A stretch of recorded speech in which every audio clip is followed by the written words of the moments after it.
We've got a generation that hasn't been given a sense of direction from the culture in which they live. And 4 out of 5 young adults today say they have no sense of purpose and that they know where they're going and why they would go there.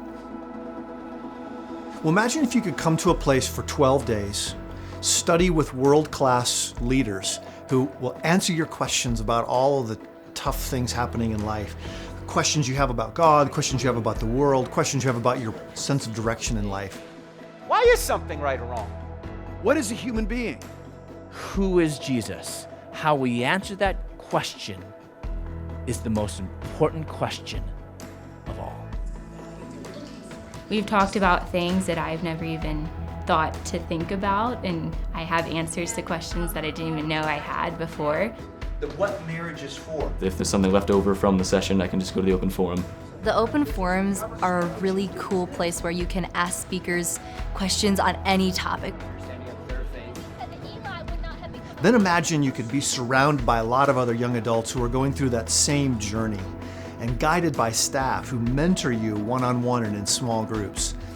This experience inspires a sense of purpose and direction in life unlike anything I have ever seen. The farthest 8 inches you'll ever travel is from your head to your heart. And so coming here, it's been great because I've really grown in my relationship with Jesus, not only my knowledge of him, but this has really, I guess, reconciled my head to my heart in a good way.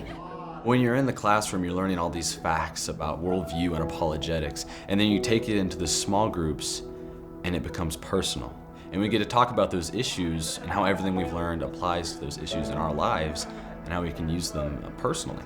Small group creates that space for God to move into our relationship.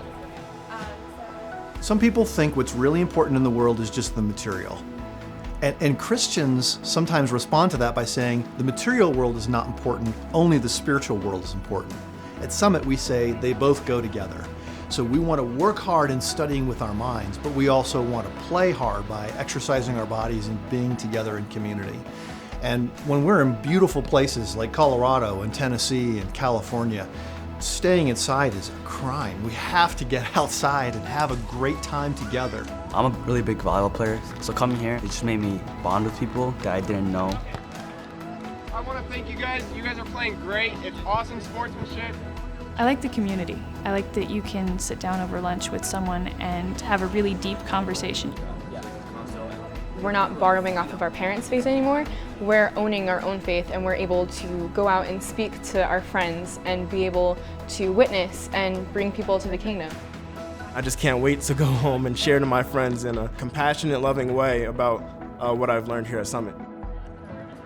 When students leave the Summit after 12 days of an amazing experience, I want them to be focused on loving God with all of their heart, soul, mind, and strength, and then loving their neighbor as themselves by being the kind of people who speak truth in a culture of lies and who walk alongside people when the rest of the culture seems so alienated.